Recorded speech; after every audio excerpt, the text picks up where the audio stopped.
Number one. Ping, ping, ping, ping! Ikaw na, chef! Bon appetito. Nag-iisa ka sa puso ko, Chef Boy. Ito yung aking beautiful student. Hi. Si Love. Have some tart. Yeah, okay, later. Thank you. Yum, yum, yum! Ping, ping, ping, ping, yum, yum, yum, yum, yum, yum, yum, yum! Teka muna, Chef. Totoo ba yun na ikaw ang highest paid chef of the Philippines? Yes, until now. Noong araw, pag sinabi ng chef, cook ka lang, walang kwenta. But this time, para ka ng celebrity.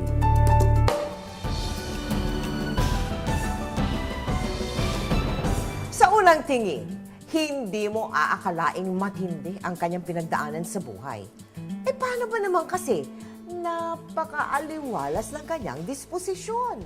Ngayong gabi, alamin natin ang kwento ng tagumpay ng dating houseboy. Pero ngayon, tinaguri ang idol sa kusina, ang kaisa-isang si Chef Boy Logro, dito lang sa Powerhouse.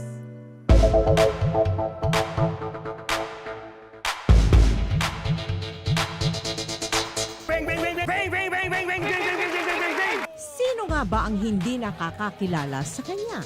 Sa mga makapigil hiningang eksena at kakaibang estilo sa kanyang pagluluto, nahuli niya ang panlasa, pati na ang kiliti ng masa. Chef Ping Ping Ping Yam Yam Yam! Naku, Chef Boy, ikaw ay superstar na ngayon? Ay, naku, hindi po. Hindi naman Anong po. feeling niya? Hindi sikat na sikat ka na eh. Pati mga bata, pati mga matanda.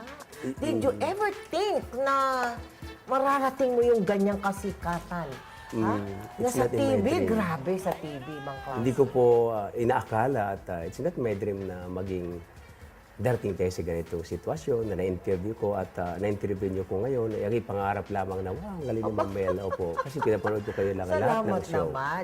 Pero Yung syempre, una pa. hindi ko sabihin yung show mo, no? Yun nga Patok na po. patok. O, Well, yun ba naisip mo? Hindi ko naisip yun. So sa tansya mo, bakit? Ano ba? Bakit? Ano yung publiko parang, alam mo na, nainganyo, na-inlove sa'yo eh. Siguro doon sa style ko na madaling lutuin, na parang napakadali magluto. Dahil hindi ko naman sinasabi na yung mga terms na may tinatawag silang mga tinatawag na luboki garnish, chateau, whatever. Hindi ganun eh. Talagang Tagalog na Tagalog eh. Oo. So naintindihan ng viewers. Ibig mo sabihin kasi, ang style mo, yun talagang, naiintindihan agad. Dapat lang No. naman po, kasi type mga Pilipino, dapat nga sinasabi ko, bakit natin itaglish natin sobra na hindi naintindihan? Oo. Kaya pag nagluluto ako, yung mga bata, although mga bata talaga, pag nakikita ko, Anong tawag sa'yo? Ano sabi sa'yo? Mami, si Ping Ping Ping, Si oh. Ping Ping Ping. Iba naman, Mami, si Yam Yam Yam, picture tayo. Wow, nakikipag-picture na sa'yo, Opo, hindi na tuloy ako makakadiritsong lakad, parang zigzag na dahil kukunin ka ng iba. So, na-surprise din po ako. Well, mabait ang Panginoon talaga doon. Dito sa GMA Cavite, matatagpuan ang bahay ni Chef Boy Logro. May lawak itong 576 square meters at mayroong 3 palapag. Naitayo ito taong 2000 at noong 2003 na may binuksan ito bilang isang culinary school. Welcome, Powerhouse! Welcome sa bahay ko. Dito po tayo sa Click sa aking eskwelahan. Itutur ko kayo in 5 minutes to 10 minutes. Ito naman po yung ating function room na pwede rin pong gagawin ng training sa mga estudyante katulad ng kita nyo kanina. Yung aking mga estudyante from Perpetual University ng 1D course kasi affiliate po sila sa akin. Ito po yung ating function room. At pwede rin mga tour, kasi karamihan dito nagtutour yung aking mga estudyante. Para, kumbaga sa parang Aguinaldo's Ride. Kaya lang, mabuti na lang buhay pa ako. Kaya dito po natin ginaganap. Ito po ang school. Si Chef Boy daw mismo ang nag-isip ng magiging disenyo nitong bahay na binase pa raw niya sa mga nakita niya sa ibang bansa.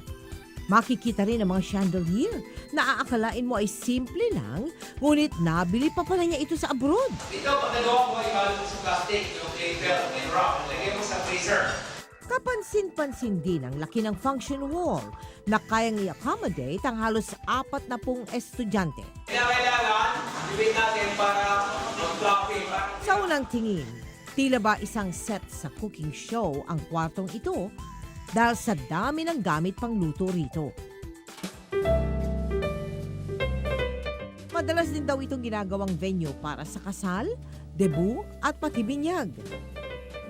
Ito rin ang nagsisilbing classroom sa pagtuturo ng bartending at table setting at sa kursong hotel management. Pagkalabas sa function hall, makikita naman ang dining area na halos 100 square meters ang laki. At dito matatagpuan na isang coffee shop. Bukas ito sa kahit na sino, kaya naman maliban sa kanyang mga estudyante, maaari ditong mag-relax at pumwesto ang mga gustong kumain at gustong makita si Chef Boy.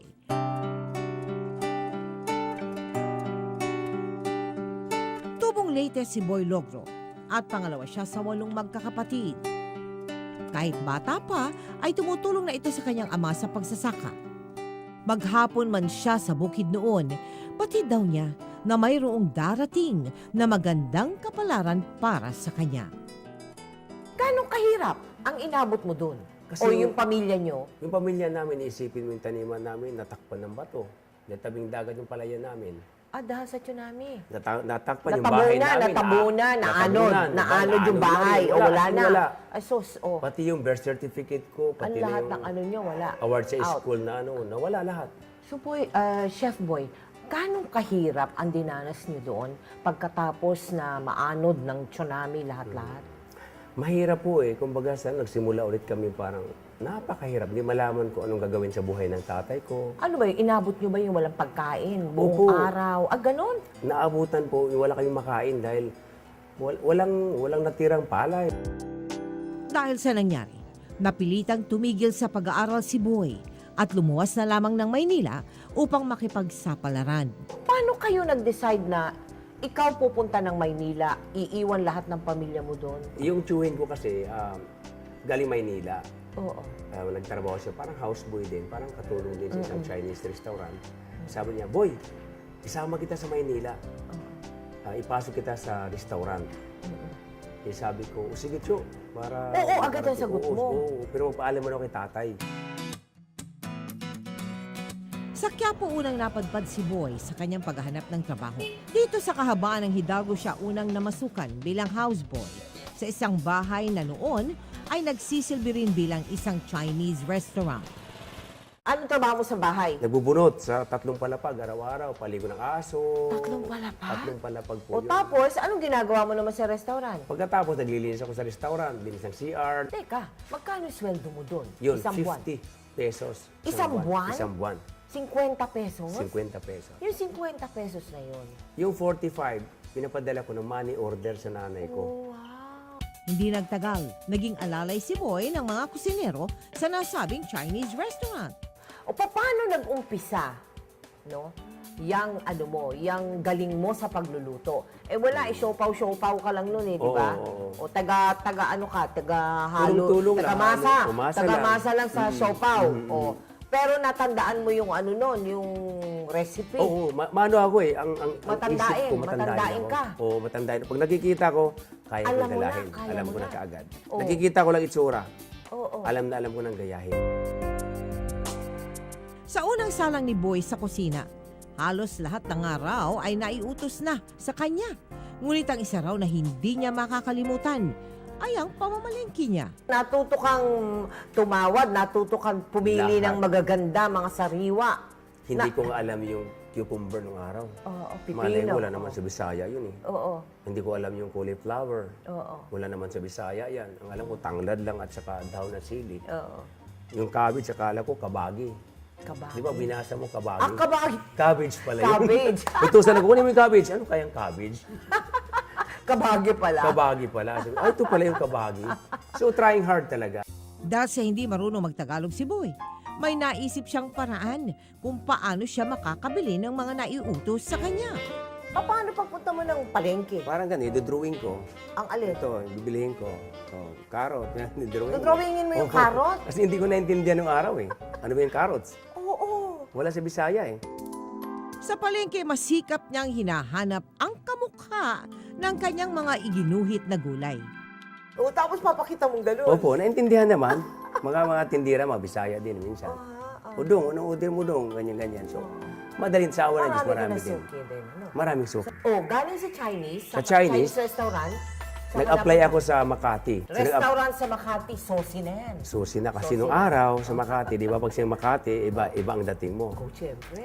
So nag-apply ako sa Spanish restaurant. Aba, Opo, ang executive chef noon, Mel, ay Castilla? Castilla. Dahil galing ako sa Quiapo, sabi naman ng HRD, personnel, ay ka lang ulit, taga-hugas ka kasi galing ka lang ng Quiapo. Hahagisan ako ng kaldero doon sa lababo. Oo. Yung hihagis ng ganun, papatalon ako. Dahil pag hindi ka tumulong, tatama ang paa mo. Oo.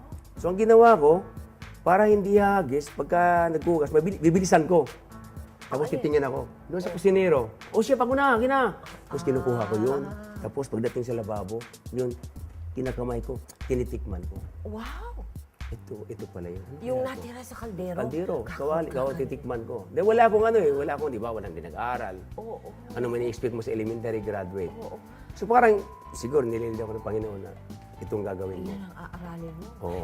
Naaalala mo ba? Naaalala ko Hindi, lahat. ano nga mga titikman mo mga May putahe notebook nun? ako. May notebook ka? Pagka natikman ko, Oh. sulat ko Bisaya o Tagalog man na maalat-alat, tamis-tamis, due tayo, ganyan, Bisaya eh. Tapos dinedrawing ko pula, ganyan-ganyan. Kasi yung, pag binigay yung pagkain doon, Oo. sa plato, tinatanong ko yung chef, Chef, anong luto nun? Gambas ala helio. Oh, yung pala, gambas ala helio ah. So doon ako natuto. Nung matuklasan ako ng executive chef na gano'n ang ginagawa ko, natuwa sa akin. So binigyan niya ako ng chance na promote ako ng cook. Doon. Mula tagahugas ang pinggan. Naging cook ako. Okay. Hindi man lang assistant cook. Hindi, cook na. Cook talaga. Cook ka na agad? Cook na agad. O ngayon, syempre, marami talaga maiinggit pala sa'yo. Kung Opo. ganun ka talaga eh. Ganun po. O ano yung pinakamasakit na natikman mo na panlalait sa'yo? Yung bang... Yung mga panahong yun. Yung panahong yun, parang iniisip ko na, I have to work hard. Para bang you have to show them na kaya kong ginagawa nyo. Kaya kong ginagawa mo. Kumbaga sa hindi yung nabigyan ka ng titulo na hindi mo kaya. Kaya I have to show them na talagang work hard, work talaga. Ako, chef, sariwang-sariwa ang iyong Gigi. Oo. Galunggong. Galunggong. Wala, no less. Anong gagawin mo sa galunggong? Ito ay Chef? i-upgrade ko lang. Kumbaga sana I-upgrade, ha? I-upgrade natin. I-level up natin yung galunggong. Aba. Kasi kung bang sabing galunggong, parang iniisip na parang pangmasa. Oo, pangmasa yan. Eh, Oo. murang isda kasi eh, Oo. di ba?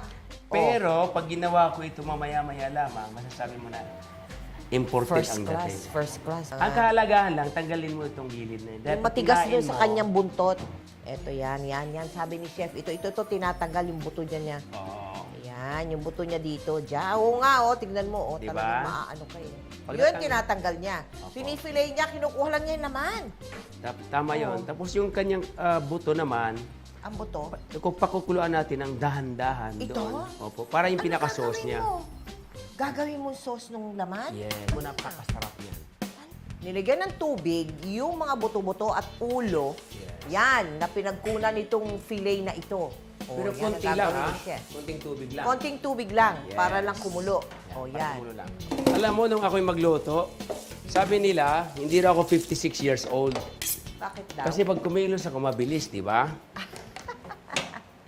Kasi kailangan, Pag chef, hindi pwedeng bagal-bagal. hindi no? pwede. Eh, opo. masusunog yung niluluto. Totoo po yan. So lalagyan natin. Lalagyan Tama ng po yan. luya. Sa Bisaya pa, luya. Luya. Luya. Luya. Lagyan natin luya.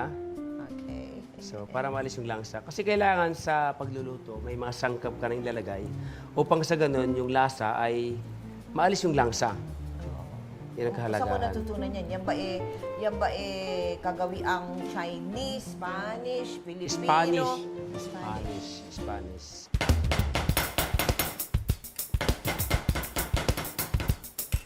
Yan. Lagyan natin dyan. At lalagyan natin ng sibuyas. Of course. May sibuyas din. Opo. Para maalis yung langsa. Alam niyo yung kalamansi sa atin, mahalaga yun eh. Oo. Sa kanila, walang ganun, ano? Wala. Walang kalamansi sa mga lugar na pinuntahan mo, no, Chef? Lemon. Lemon ang pero ibang lasa, di ba, Chef? Iba. Ibang kalamansi talaga, eh. Ibang-iba po. Okay. Ay, naku, katamaan ako yan. Bilis naman yan. Sibuyas? Abaw, naku. Ano, Chef? Yan daw ako nakilala eh. Yung mga yan. Tapos, at the best nito, kasi i-upgrade natin, no, Mel, no? Lagyan natin ng wine. Wow! Di ba? Ayun pa rin sinasabi mong i-upgrade. Upgrade. Kasi Pilipino tayo, Oo, pero hamakin wine. ninyo. Ito yung, ano, ang Galunggong. tinik. Tinik at Yes. ulo ng galunggong, nilagyan niya ng white wine. Yes. Of course, lalagyan natin ng salt. Oh, hala. Salt. Salt. Pampasarap ba yung mga ganong mga action mo, Chef? Ha? Kailangan, pagka ganyan daw, wow, naamin sila. Siguro masarap talaga yung pinaghirapan. So yon, pepper and Yon. salt. And salt. Okay. Andiyan na. Pakuloyin lang natin yan. Then, habang Wine, pinakuluan wine. natin yan, lagyan ulit natin ng salt ito. Acrobatic pa muna. O, wala. Kaya mo yan. Yan. Kaya mo yan, no? Paano? Hagis mo, ganyan. O, di ba? Tapos, sige nga. Oh, Kaya Chef, mo yan. baka mamabasag to, Kaya ah. mo yan. Hindi, okay lang yan. Oh, gaganon ko. Sige, yan. Sige. Oh, yan. Tapos, tamang-tama. Tama. Tapos, O, tapos? ikiwang-kiwang mo dyan. Ganun, Paano? ganun. Yeah! O, pa! Di ba? Ayun, Oh, di ba? Chef. Oh, ayan. Okay. Hala ka, baka sumobra Hindi, na yung ilagay ko dyan. Balik tayo natin. Oh, okay. Okay. Oh, So, kumukulo salt. na yun, Chef. Yes, pabayaan mo lang siya kumulo Bawal without yan. cover. Umaamoy na yung wine. Yes. Amoy Then, na, lagyan natin amoy ng na. kalamansi. May ganun pa. Yan. Kailangan pala maasim na maasim. Alisin natin lang sa. Ay, iba barbecue. Hindi po, i-roll natin. Rulad. Iro-roll. Patong lang natin. Patong mo yan. Ila, 4. 5. So, tutusukin natin ng ganito. Ah, okay. Tapos, i-roll mo ganyan. Dati Eh, baka natin. matusok ko yung daliri ko, ha? Sige lang. Oh, ayoko na, tatak. Baka yung daliri ko mabarbecue. Ganyan, no? So, i-roll natin. Di ba? Iniisip mo, wow, ano ba yun? Akala ko flour lang. Yung pala may parsley. Herbs to eh. Masarap ito pag piniprito mo. O, yan na. Game na. Yan. Hinalo-halo yung Halo natin. pinagpad Yes. na... Ano nga? Yung pinagpad mo. Parsley. Parsley. Sa flour. Lagyan natin. Ating Gigi. Yan. Yan. Diba? Balot ng flour na may parsley. Okay ba? So, Matagal pa eh. Titikman pa natin syempre. yes. Oh. Yan. Okay, so lutuin na natin. Okay. So, lalagyan lang natin ng ganyan. Prito pala ito. Prito natin. Grilled. Wow. Lagyan ito ng salt. Salt, kulang sa asin. Tak-tak di asin. Yes. Okay, para lalo sumarap, mayroon tayong brandy, then white.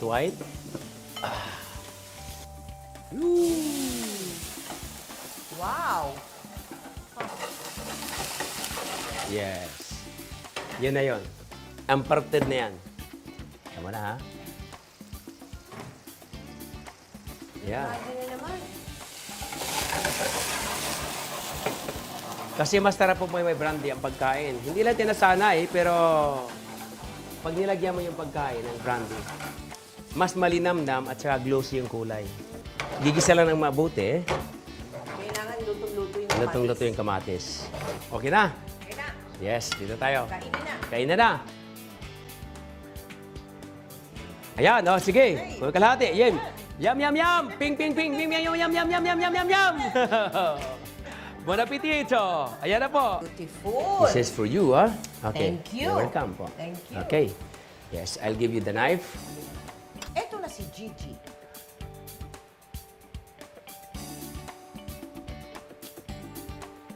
Habang kanin dyan. Kanin. Mayroon tayo? Bibili na.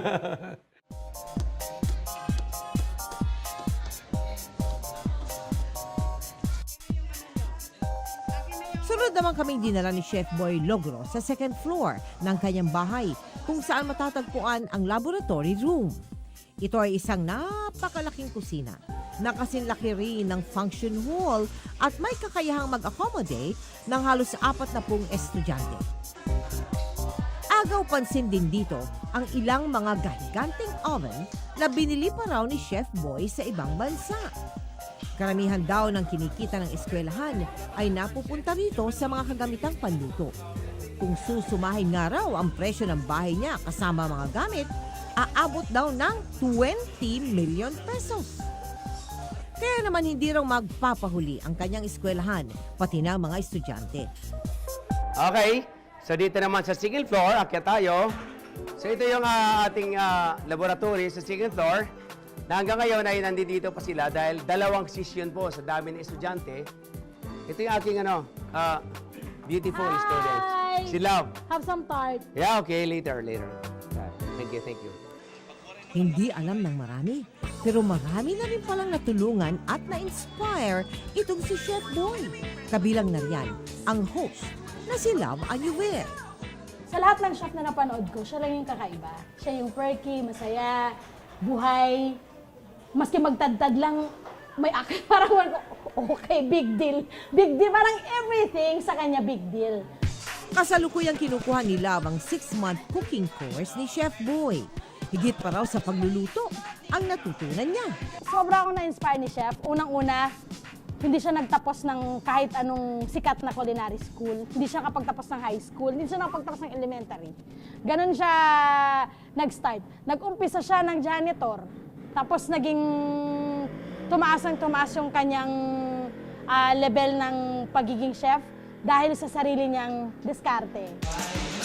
Ang kasamahan naman ni Love na si Francis, nagbago raw ng pananaw sa buhay nang makita sa telebisyon si Chef Boy. Na-inspired po ako ni Chef Boy nung napanood ko siya sa TV. Nakapag-aral man ako, hindi kagaya niya. Na-challenge ako. Kaya nag-decide ako na mag-aral dito kasi gusto kong matutunan yung pagluluto at mabago ko yung sarili ko. Nag-enjoy ba kayo? Yes! Very good. Okay, dito tayo. So ito yung office ko. Sa dulo naman ng second floor, matatagpuan ang kanyang opisina, kung saan katulad ng kanyang paaralan, pininturahan din ito ng kulay orange. Hindi pa gaano maganda, pero at least sarili kong opisina dahil kung may bisita ako, may kunting conference room. Cute lang siya. Sunod naman kaming dinala ni Chef sa admin office ng kanyang paaralan. Agaw pansin talaga ang mga nakasabit dito. May ilan ditong parangal sa kanya bilang the first ever executive chef in the country. Isang bagay na hindi niya inakalang mangyayari sa kanya. Pero anong grade ang inabot mo? Elementary graduate lang po ako. Grade 6 lang po talaga. Grade 6 lang talaga ang inabot mo. Eh, paano ka nakapunta ng abroad? Alam niyo sa interview, magaling ako pag in-interview mo ako. Paano? Saan mo nakita yung opening? Yung ng kasing job pinagtrabuhan opening? ko sa Astral Villa, nung sa Makati nung araw. Oo. Regular guest ko si Linda Di Ocampo, yung Oman Phil. Kung narinig mo Oman Phil. Ano yun? Yung parang agency po yan sa buong Oman. Recruitment agency. Recruitment, opo. Sa Oman? Sa Oman. Nung may pagkakataon na, Chef Boy, mayroong kaming principal na pupunta rito, baka gusto mo mag-apply. So, Chef, chef, mataas na pwesto. Sabi ko, hindi ko maintindihan yung chef nung araw. Malay ko nung ano yun. Pero, sige, tagagawa lang pala ng sauce. Kayang-kaya ko yun. Gagawin yung Sauce, di ba? Sauce. chef. Yun ang pagkaintindi Akala ko mo, eh. Akala ko nagaluto ganun. na sauce. Oo. Madali lang, di ba? Sauce lang eh. Yung pala yung sauce chef ay assistant executive. Department head ka na. Assistant to the executive chef. Pagdating ko sa Oman, Diyos ko malula ka. Bakit? Palasyo pala eh. Ay, sus, Maria, chef. Kala ko ano lang, kasi nakalagay. Akala mo, doon. bahay lang malaki, Oo, nung ng mayaman. Kakita ko sa Muscat Palace. Wow! Ang ganda-ganda talaga. Ginto yung loob.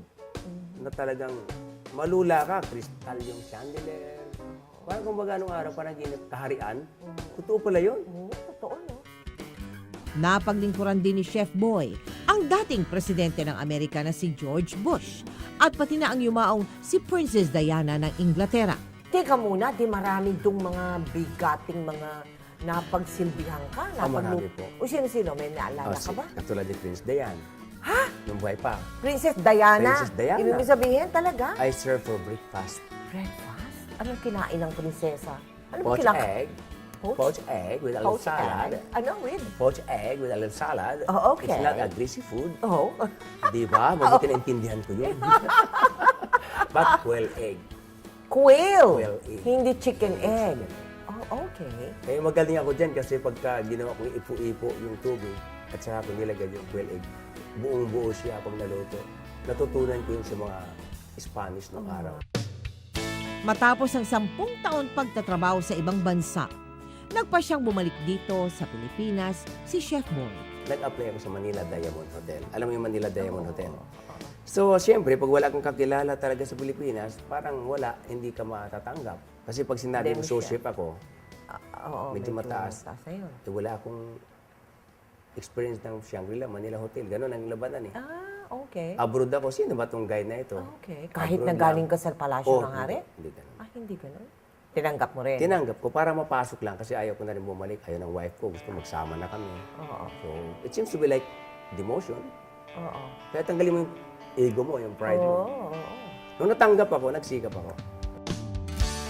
Pero hindi naman nagtagal sa pagdedemo si Chef Boy dahil na rin sa pagsisikap niya.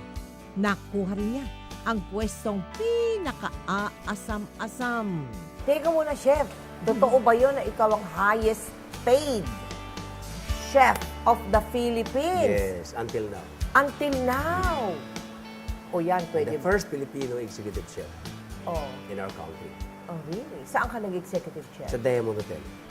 Inabot mo? Oo, inabot ko. Na-promote ako ng 5 beses. Wow. Kaya nung ma-promote ako, yung marami ng below the belt na nainggit sa Oo, akin. nainggit na. How dare you, Mr. Takashi, that there's someone to promote? Oo. Without knowing me, I am the assistant executive chef and he is not graduate from high school.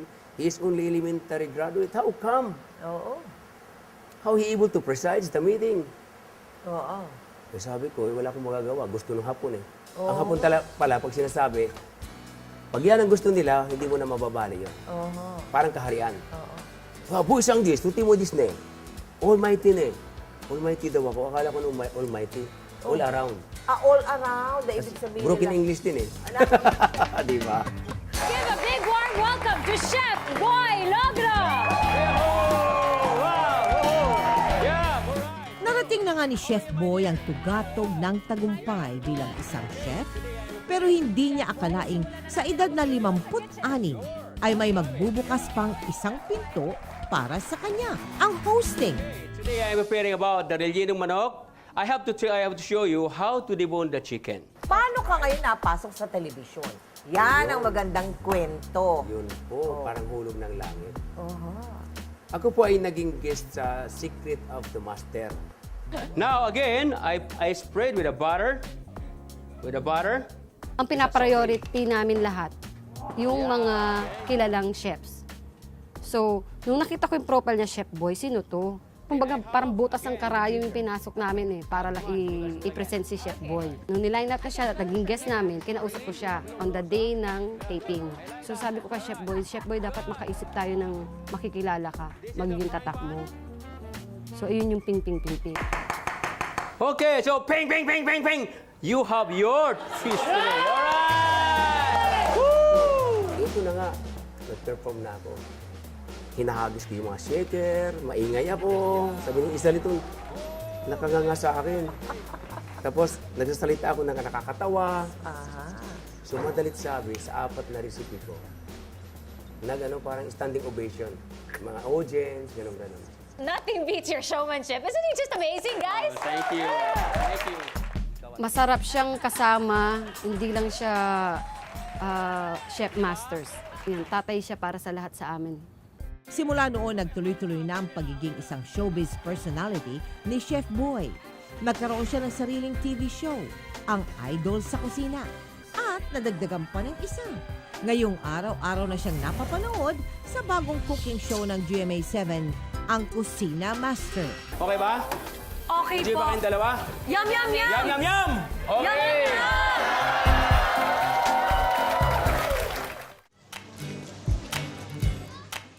Ang living room sa bahay ni Chef Boy Logro ay nagsisilbi na ring penthouse. Dito madalas nagsasama-sama ang pamilya matapos ang isang mahabang araw. So, dito po ako naupo kapag walang ginagawa. Wala lang, kuya-kuy lang, pagpagod, yan. Dito lang po ako nakaupo. Then yung wife ko naman dito. Yan na, pag matanda ka na, tatangko-tangko ka na lang. Hindi, lumawak na yung Lumawak negosyo na. mo eh, Opo. di ba? Paano ngayon? Meron ka pang farm sa Davao, Opo. correct? Ano naman yun, yung farm sa Davao? Yung farm preparation for my retirement talaga. Retirement plan. Pag ako ng bahay na hindi naman ganun kalakihan, pero masarap dahil sarili mo. Probinsya, Opo, pati ang wood parking, up and atmosphere. down. Okay. Then meron akong manukan, meron kaming tinanim na prakata, yung mga kahoy na ginagawang papel. Na legal po yun. After 5 years, maging 5,000 isang puno. So nagtanim kami ng 5,000 na puno din. So, mga ganun. After 5 years, medyo okay na. Medyo milyonaryong konti. Halos 5 ektarya ang laki ng farm ni Chef sa Davao. Yung mga workers mo, Yung mga workers ko, nagpatayo ako ng co-op. may co-op ka doon? Cooperative po. Wow, okay. Yung, ang tubo lang namin, 10% lang. Alright. Binili mo 100, 110 lang ang binta mo. Okay. Then yung kita noon, yung mga membro namin, nagpagawa ko ng church. Maganda po, malaki. Kung makikita mo, napakagandang simbahan in the future. Mapipicture din natin yan. Balang araw po napasyal po kayo roon. Napakagandang lugar, mahirap lang talaga ang tao doon, nakapaa, walang ano. Pero nagdarasal sila ng every 4 o'clock in the morning, then 6 o'clock in the afternoon, yung mga bata, nagro-rosary. Huli naman kaming dinala ni Chef sa kanyang pribadong kwarto. Nandito rin ang isang replika ng paboritong upuan ni Chef. May painting din si Chef dito na nagmula pa raw sa Japan. Ito raw binigay pa ng dati niyang executive chef na Hapon. Ito namang isang painting na gawa sa mga card ay bigay naman ng isa sa kanyang naging estudyante. Mayroon din siya ritong custom-made na aparador. Isa para sa kanyang mga damit at isa para naman sa kanyang telebisyon. Si Chef Boy mismo ang namili ng detalye at disenyo nito. Ngunit ang pinakaagaw pansin pa rin ay ang master bathroom. Yung kwarto ko medyo see-through. See-through kwarto? O yung CR mo, walang harang. Ay, ba't ganun? Kasi paasawa lang eh. Ngayon. Nakuha ko sa France yan eh. Kasi yun, housekeeping dapat yun. Sa mga Housekeeping estudyante. room, oo. Room. Okay. Kaya, Para yung matuto din pag sila ng nagdemo housekeeping. Ka, open yung CR, hindi yung close. Okay. Nangyari, kwarto mo na yung mag-asawa. Oo. Kaya yun ang kwarto ko. Nakakatawa nga pag nandoon ka parang, Nakabukas yung toilet? parang, ganun ba talaga? Oo. Pati May bathroom? bathroom ko, may shower room. Kung naglilinis ka doon na, may kwarto ka na, may CR ka na. Hindi, sasara mo pa. Hindi rin sasara, Oh, ha? ganda po. Dire-diretso na, ha? Ang ganda po. So, ang bahay mo, iba-ibang mga experiences mo pala sa abroad Doon ko nilalagay. na nilagay mo doon. Opo. Kinakailangan, gawin natin para mag-blocky, parang hirap. Chef, paano ka naman napunta sa pagtuturo? Yung pagtuturo po sa tao na rin. Yung bang, ang aking bahay po sa Cavite, maliit lang naman, hindi naman malaki. Para ba yun? Bakit chef hindi ka mag-ano ng eskwelahan? Sabi ko, eskwelahan? Elementary graduate ako. Anong gagawin ko doon? Hindi, yung experience mo. Sige nga. So, ganun. Una, 4. May nagpa-enroll. Yung nagustuhan. Yung turo ko talagang natanggap din sila sa abroad. Pumunta ng Canada, pumunta ng Dubai, natanggap sila. Galing kay Chef Logro. Dahil ang trade test, iba na ngayon eh. Kapag nag-apply ka, trade test eh. Trade test? Trade test ba yan? Susubukan yun? ka. Ano ba tawag nun? Trade test na ano? Ngayong araw na ito, pinayagan kami ni Chef na makisit in sa kanyang klase para makita kung paano siya maging isang guro. Hands-on ika nga ang pagtuturo ni Chef sa kanyang mga estudyante. Gaganyan mo pero dahan-dahan lang. Mula sa food preparation hanggang sa cooking, baking at maging sa pag-ukit ng mga prutas at gulay upang gawing food decoration. Ang lilit ng petals eh. Let's go! Punta tayo sa taas. Pastry. Sa isang araw, 4 na klase ang tinuturuan ni Chef. Kaya naman, akyat baba siya sa kanyang bahay. Sa unang palapag ginaganap ang 1-day cooking courses. At sa itaas naman ay ang 6-month courses. Dami. Tinikman ko rin. Dalawa sa kanyang anak ay guro na rin at chef dito sa paaralan. Samantalang assistant chefs naman ang mga pamangkin niya. Busy man silang mag-anak sa pagtatrabaho, lalo naman raw silang napaglalapit dahil sa pagluluto. Ito po ay para po yung certificate ng 1D course ng Perpetual. Nakalagay dito, certificate, Chef Lagros Institute of Culinary and Kitchen Services.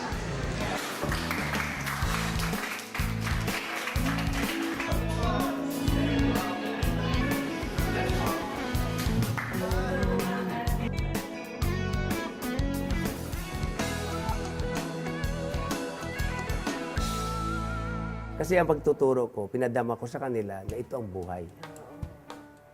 Maswerte ka dahil may pambayad ang tatay mo. Ako, walang nagbayad sa akin pag-aaral. Ikaw mapalad sapagkat na pinag-aaral ka ng tatay mo. Bakit sayangin mo? Paano kung halimbawa wala na? We have individual life. What if wala na? Anong gagawin mo hindi ka nag-aral? At least nakahabol ka, chef ka. Nung araw, pag sinasabi ng chef, cook ka lang, walang kwenta. But this time, para ka ng celebrity.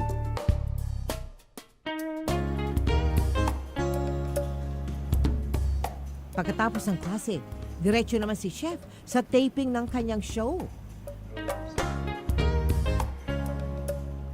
Alam mo ito sa show ko sa Kusina Master, napakarami kong damit. Kasi nga, like today, 7 episode po kami, 7. Kaya 7 damit ang aking gamit. Kasi nga po, araw-araw ay isang Monday, ibang damit. Tuesday pa rin, hanggang Friday. Bago pa man mag-umpisa ang show, inaayos na ni chef at ang kanyang mga assistant chef ang mga dapat lutuin.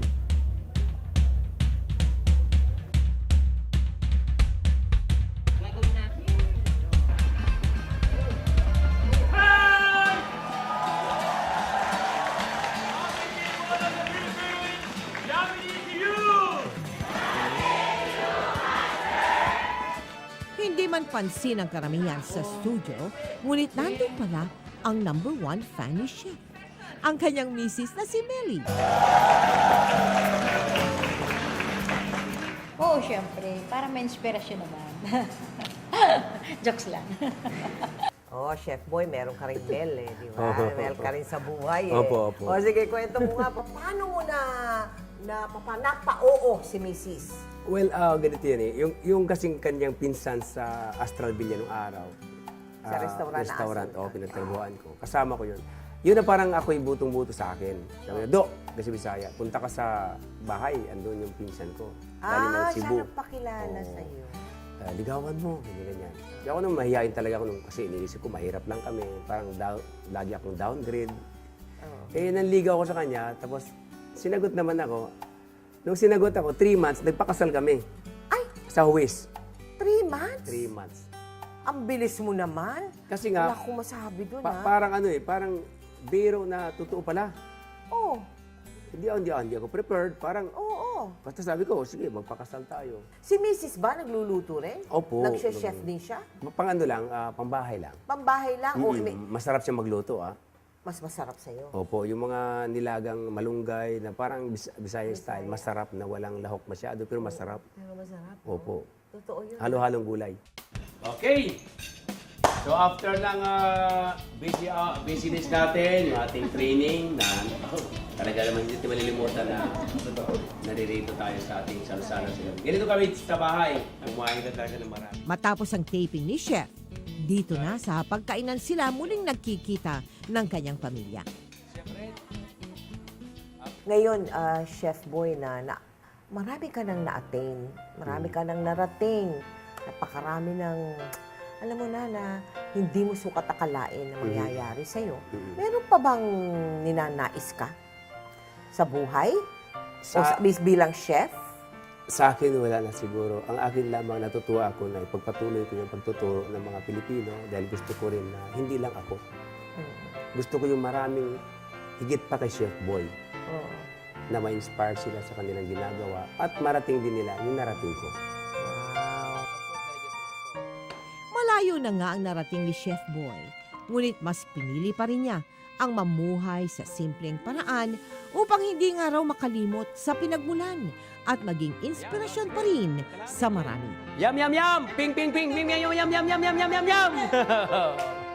Bon appetito! Ayan na po. Si Chef Boy, isang patunay na walang imposibleng pangarap sa taong masipag. Madiskarte, may pusong nagbabahagi ng tagumpay sa kapwa at higit sa lahat, may pananampalataya sa Panginoon. Ako po si Mel Tiangco. Hanggang sa susunod na Martes, samahan niyo akong silipin ang bahay at buhay ng mga taong nabibilang sa Powerhouse.